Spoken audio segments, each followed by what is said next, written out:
चलिए तो next question हम रिवाइज कर रहे हैं। ये क्वेश्चन आपको 3 जगह पूछा गया है।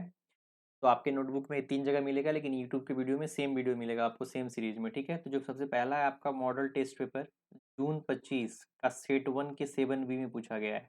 कभी जून 2025 set 1 7B। Second same question पूछा गया आपको मॉडल टेस्ट पेपर दिसंबर 2024 का सेट 2 का 7B में पूछा गया है। सेम क्वेश्चन एक बार और पूछा गया है मॉडल टेस्ट पेपर आपका मॉडल टेस्ट पेपर दिसंबर 2023 का सेट 2 में 7 में पूछा गया है। तो आपको प्लेलिस्ट में तीनों वीडियो सेम मिलेगा, तीनों सेम ही क्वेश्चंस हैं, एकदम सेम है, ठीक है। चलिए तो हम एक क्वेश्चन को सॉल्व कर रहे हैं, आप समझेंगे। तो फिर से रिकॉल कर लेंगे। मॉडल टेस्ट पेपर जून 2025 सेट 1, मॉडल टेस्ट पेपर दिसंबर 24 सेट 2, मॉडल टेस्ट पेपर दिसंबर 2023 सेट 2, ठीक है। चलिए इस क्वेश्चन में क्या पूछ रहा है। Today firm sells variable cost and fixed cost amount to 75 lakh 42 lakh and 6 lakh. मतलब सेल कितना दे रखा है आपका 75 लैक्स, वेरिएबल कॉस्ट कितना दे रखा है 42 lakhs, fixed cost 6 lakh. It has borrowed fund 45 lakh at 9% and equity capital 55 lakhs. मतलब टोटल 1 करोड़ का इसका कैपिटल लगा है, जिसमें 55 लाख का इक्विटी कैपिटल है और 45 लाख का डिवेंचर है, 9% डिवेंचर है। बस इतना इन्फॉर्मेशन दे रखा है। फिर आपको क्या बोल रहा है, calculate the forms return on investment. B पूछ रहा है does it have favourable financial leverage. अलग अलग पूछ रहा है, बारी बारी से एक एक करके सॉल्व करते हैं, ठीक है। चलिए वन बाय वन। तो पहला पूछ रहा है calculate the form return on investment. तो पहले बेसिक इन्फॉर्मेशन हम लोग इनकम स्टेटमेंट बना लेते हैं, जो कि जरूरी है। तो सबसे पहले हम लोग इनकम स्टेटमेंट बना रहे हैं। सेल्स डायरेक्टली दे रखा है 75 लैक्स, वेरिएबल कॉस्ट 42 लैक्स दे रखा है, कॉन्ट्रीब्यूशन 33 लैक्स आ जाएगा, ठीक है। ऑपरेटिंग फिक्स कॉस्ट डायरेक्टली दे रखा है 6 लाख, यहाँ पे 75 42 और 6 डायरेक्टली दे रखा है लाख। ईबीआईटी आपका आ गया 27 लाख। इंटरेस्ट की बात करते हैं तो इंटरेस्ट में क्या 45 लाख दे रखा है डेट, और रेट क्या दे रखा है 9%। तो यहाँ पर इंटरेस्ट आ गया आपका 4.05 लाख, ठीक है। तो ईबीटी कितना आ गया 22.95। टैक्स रेट का कोई जिक्र नहीं किया गया। तो एक नॉर्मल इनकम स्टेटमेंट आ गया।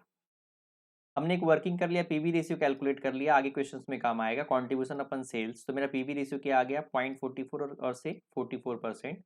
वेरिएबल कॉस्ट रेशियो क्या आएगा 100% माइनस 44 56%। मतलब इस कंपनी में जो वेरिएबल कॉस्ट रेशियो है मेरा 44% है, और पीवी रेशियो यानी कॉन्ट्रीब्यूशन का ratio, sorry, variable cost ratio 56% है और कॉन्ट्रीब्यूशन का रेशियो 44% है। दो इन्फॉर्मेशन क्लियर है। चलिए अब हम लोग एक क्वेश्चन सॉल्व करते हैं। पहला पूछ रहा है रिटर्न ऑन इन्वेस्टमेंट। तो रिटर्न ऑन इन्वेस्टमेंट क्या होता है, रिटर्न अपन इन्वेस्टमेंट इनटू 100, ठीक है। रिटर्न ऑन इन्वेस्टमेंट, रिटर्न, तो रिटर्न यहाँ पर क्या है ईबीआईटी, और इन्वेस्टमेंट क्या है आपका कैपिटल इंप्लॉयड। तो EBIT upon capital employed into 100।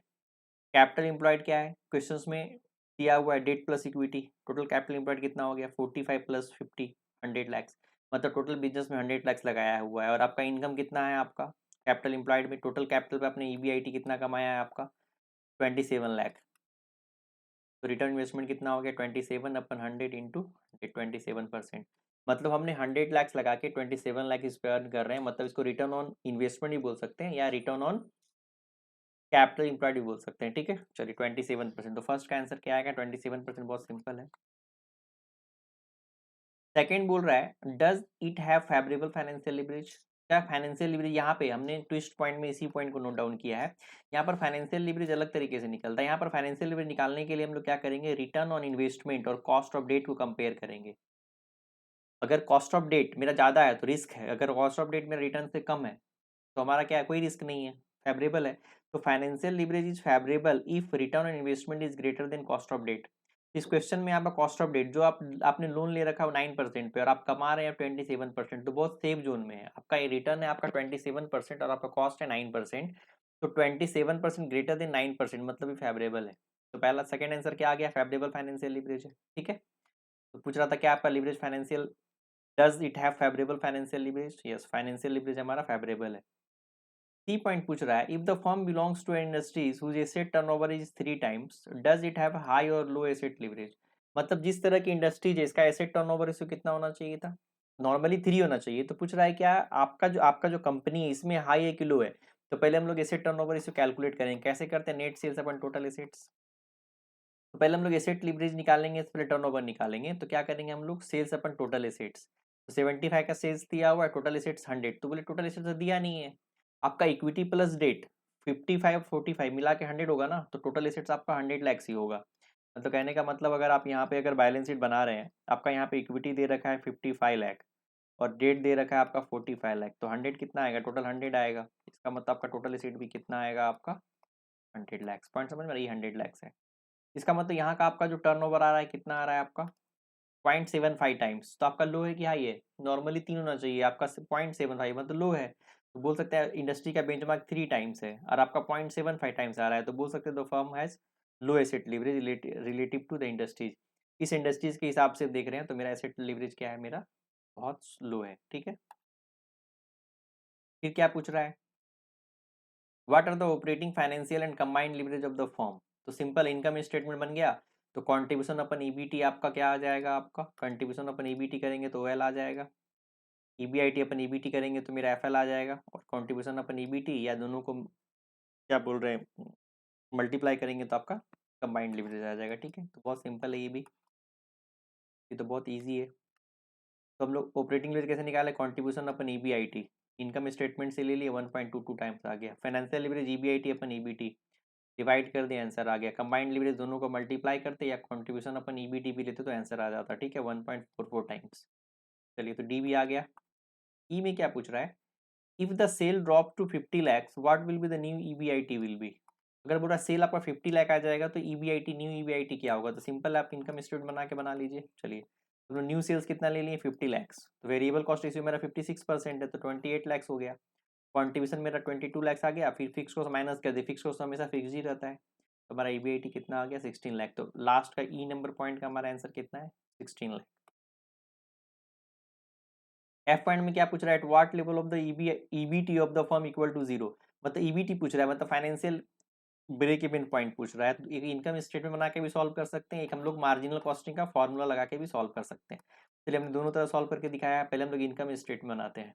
पूछ रहा है sales level where EBT zero, तो financial break even on sale, तो यहाँ पे हम लोग क्या इनकम स्टेटमेंट बना लिए, सेल्स लिख लिए, वेरिएबल कॉस्ट लिख लिए, कॉन्ट्रीब्यूशन फिक्स कॉस्ट लिख लिए, ईबीआईटी इंटरेस्ट और ईबीटी, ठीक है। अब यहाँ से बैक कैलकुलेशन कर लेते हैं, तो ईबीटी हम जीरो लिख लिए क्योंकि जीरो लाना है, इंटरेस्ट 4.05 पता है, तो मेरा ईबीआईटी कितना होना चाहिए था 4.05। अब फिक्स्ड ऑपरेटिंग कॉस्ट मेरा 6 लाख दे रखा है, इसका मतलब मेरा कॉन्ट्रीब्यूशन कितना होना चाहिए था 10.05। यहाँ से क्वेश्चन बैक कैलकुलेशन शुरू होता है, तो यहाँ से हम लोग को पता है कि हमारा जो कॉन्ट्रीब्यूशन का रेशियो है 44%, इसका मतलब ये 56% है, मतलब ये 100% है। पॉइंट समझ में आ रहा है चीज़, सिंपल बस। तो यहाँ से खाली क्रॉस मल्टीप्लाई कर देंगे, जब यहाँ से यहाँ क्रॉस मल्टीप्लाई करेंगे तो कितना आ जाएगा 12.79, इसको जोड़ देंगे तो कितना आ जाएगा 22.84, या डायरेक्टली हम यहाँ से यहाँ क्रॉस मल्टीप्लाई करते फिर भी आ जाता, सिंपल है, क्रॉस मल्टीप्लाई करके आपको आंसर निकाल देना है, ठीक है। चलिए एक दूसरा इसका क्या लॉजिक है, डायरेक्टली हम लोग निकाल सकते हैं, ये तो ये निकल गया आंसर हमारा। दूसरा लॉजिक क्या है हमारा कि फिक्स्ड कॉस्ट अपन पीवी रेशियो निकालते हैं, तो फिक्स्ड कॉस्ट अपन पीवी रेशियो, फिक्स्ड कॉस्ट मेरा कितना है यहाँ पे 6 रुपये मेरा ऑपरेटिंग फिक्स्ड कॉस्ट है, 4.05 जो है मेरा इंटरेस्ट है, तो टोटल फिक्स्ड कॉस्ट मेरा 10.05 है, इसको हमने पीवी रेशियो से डिवाइड कर दिया, मार्जिनल कॉस्टिंग का फॉर्मूला, ठीक है। तो 22.84 लाख, सेम आंसर दोनों में आ जाएगा। तो जो आपको ईजी लगे तो फॉर्मूला से, या तो आप इनकम स्टेटमेंट बना के सॉल्व कर सकते हैं, दोनों आंसर आ गया। बस इतना ही आंसर दिया हुआ, तो फाइनल आंसर हमारा क्या हो गया, रिटर्न ऑन इन्वेस्टमेंट 27%। सेकंड का आंसर क्या पूछ रहा था, फेवरेबल है कि नहीं, तो यस फेवरेबल है, क्योंकि 27% 9% से ज्यादा है, 18% हम सेफ जोन में है। थर्ड क्या पूछ रहा है, एसेट लीवरेज पूछ रहा था, तो firm has low asset leverage relative to industries, क्योंकि मेरा 0.75 और इंडस्ट्रीज का कितना था 3 टाइम्स था। Degree of operating OL FL और सीएल भी निकाल दी, ओएल 1.2 आया, एफएल 1.18 आया, और कंबाइंड लीवरेज 1.44 आया। और पूछ रहा है कि अगर चेंज होगा तो ईबीआईटी कितना आया, तो 16 लाख आया। लास्ट में पूछ रहा था कि ईबीटी के लिए सेल्स कितना होना चाहिए, तो 22.84 लाख होगा, तो मेरा क्या आ जाएगा ईबीटी कितना आ जाएगा, जीरो आ जाएगा। बस यही कुछ ट्विस्ट पॉइंट लिखा हुआ है, आप लोग यहाँ पे रीड कर लेंगे, ठीक है। चलिए तो यहाँ पे 3 क्वेश्चन आप लोग का सॉल्व हो गया, सेम सेम था यहाँ पे, सबका आंसर भी सेम है, खाली क्वेश्चन चेंज था। तो आपका मॉडल टेस्ट पेपर भी जून खत्म हो गया, दिसंबर का भी मॉडल सेट 2 खत्म हो गया, और आपका दिसंबर 23 का सेट 2 भी खत्म हो गया। 3 आंसर आप लोग का सॉल्व हो गया, ठीक है। चलिए तो फिर नेक्स्ट क्वेश्चन रिवाइज कराते हैं आप लोगों का।